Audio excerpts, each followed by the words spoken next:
Good day, ma'am. I am Karen Jane Flores Jalbuena, and today I am going to perform the abdominal assessment. So, the purpose of this is to get more information that could indicate what is causing the patient's symptoms. Next is perform the 4 techniques in abdominal examination such as inspection, palpation, percussion, and as well as the auscultation. So first is the equipment required. So I have here the examination table, the patient hospital gown, then I have here my record form, and the pair of disposable gloves and the stethoscope here. So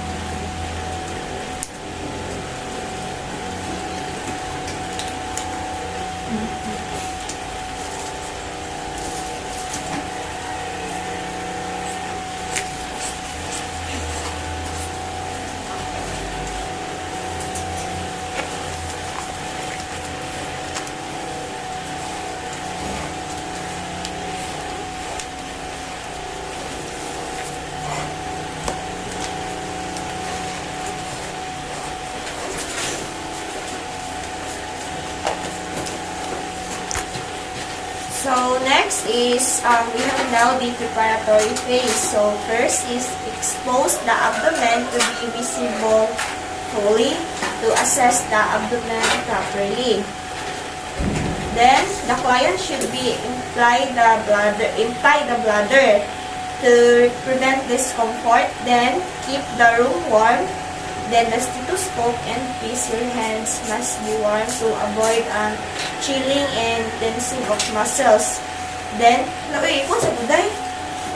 next is position the client supine with the head on a pillow, the knees bent or on pillow, and arms at the sides or across the chest to enhance abdominal wall relaxation. Then, inquire about any painful areas and examine such an area last to avoid any muscle guarding.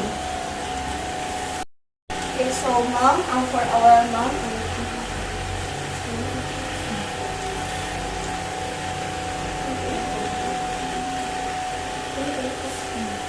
so good day, ma'am.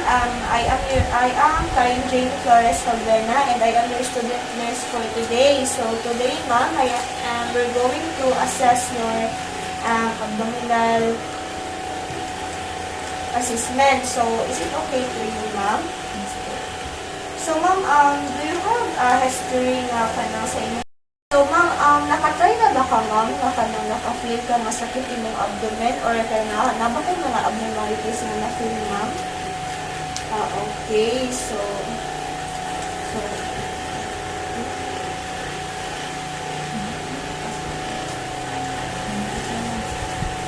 So next is, we have now the performance phase. So first is inspect the abdomen. So first is the contour.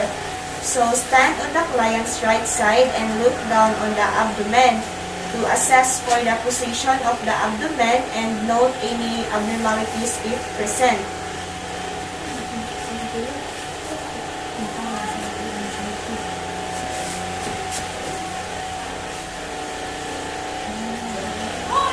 Okay, ma'am. So, I observe po, ma'am, that your abdomen is in the midline and it's normally ranges from flat to rounded naman po. So, next is the symmetry. So, note any localized bulging, visible mass, or asymmetric shape while the client takes a deep breath. Then, assess the symmetry of the abdomen. So, for our look, let me check your symmetry. Ma'am, can you please take a deep breath? Okay, so, ma'am, I observe po that your abdomen are symmetric bilaterally. Then, next is the skin. So, inspect the skin. Note stria, scars, lesions, rashes, the right veins, and the targar. So, to detect abnormalities.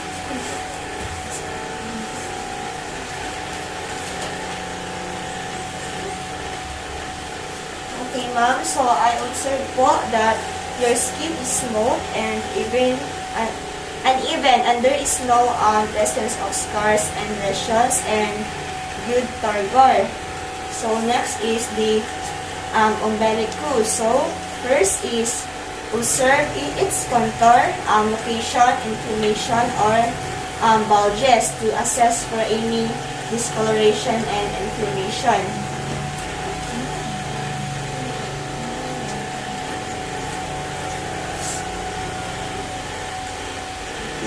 So, I observe po that umbilicus, it's in the midline and it's inverted and there is no sign of discoloration, inflammation, here po.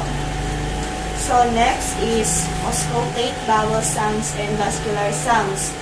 So, first is the bowel sounds. So, listen to the abdomen before performing percussion or palpation. So, place the diaphragm of your stethoscope gently in the abdomen. Then, listen for the sounds and noting the character and frequency of bowel sounds. Then, if suspected the absence of bowel sounds, so you must listen for 5 minutes by your watch before deciding bowel sounds are completely absent. Then, not to after the frequency of the bowel sounds.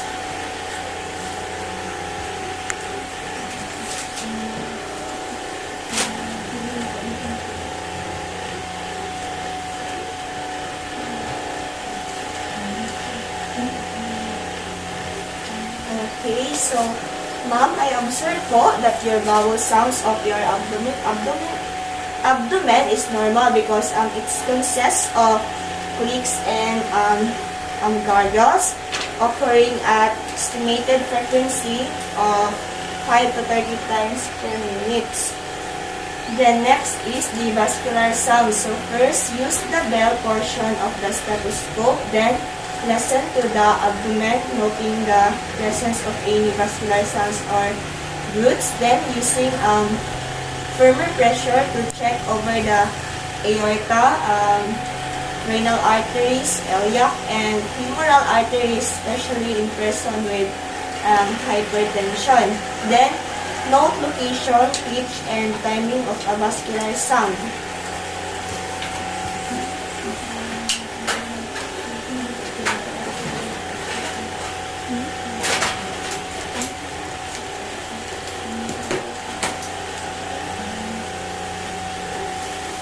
Okay, so I observe po, ma'am, that there is no sounds present po.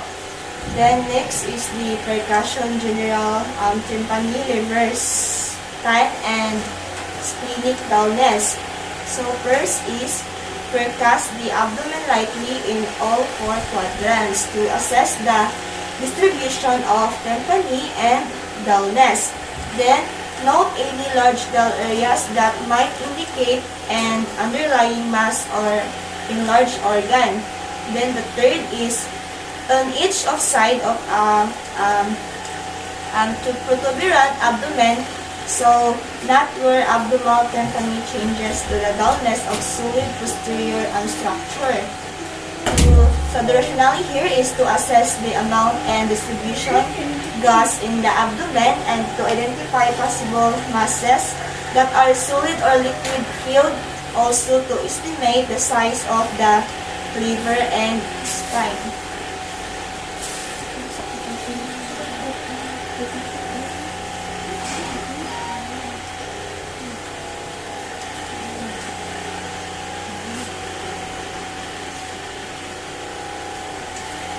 Okay, ma'am. So, I observed po that your tympani is predominated because of gastrointestinal tract and you have also a normal dullness in the liver and spleen. So, next is palpate surface and deep area perform palpation. So, first is the light palpation. So, place the client in the supine position, keeping your hand and forearm on a horizontal plane with the first 4 fingers. So close together and flat on the abdominal surface. Then ask her to relax her abdomen. Then depress the abdominal surface about 1 centimeter. Then make a light and gentle rotary motion, sliding the fingers and skin together. Then rest the fingers and move clockwise to the next location around the abdomen. Then palpate in all quadrant. So the rationale here is to form an overall impression of the skin surface and superficial musculature.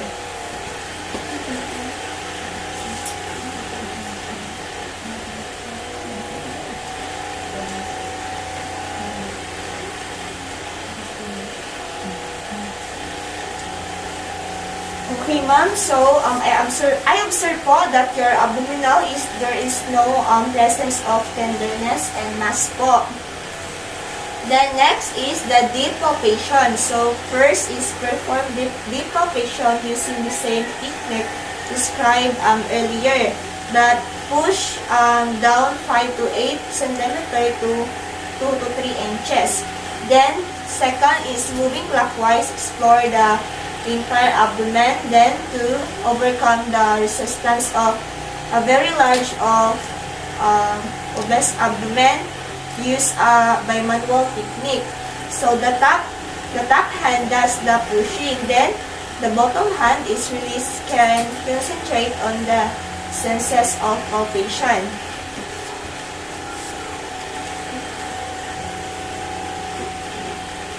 So for a while now.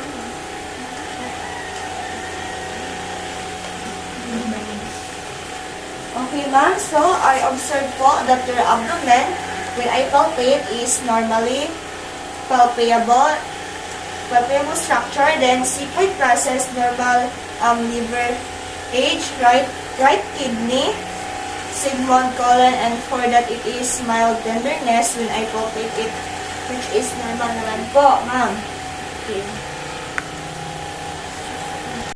So, we have now the others. So, first is after completing the examination, so explain any abnormal findings and what needs to be done if the examination is normal. So, told everything is normal examination. So, ma'am, so after examination, so I observed that there is no abnormalities present like fluid excess, then symmetrical and any tenderness. Okay, so next is wash hands to avoid getting the infections during the direct contact with the patient.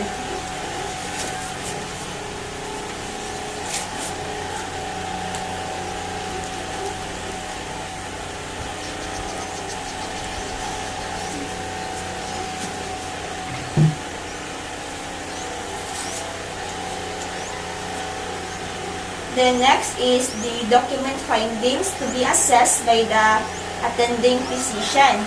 So ma'am, I observe po that your abdomen during the assessment are all normal naman po, and I don't see any abnormalities during the assessment. Then for final result, ma'am, I will send it to your attending physician in order to know if there is abnormalities in your abdomen area po. So ma'am, thank you for today, ma'am, and God bless po.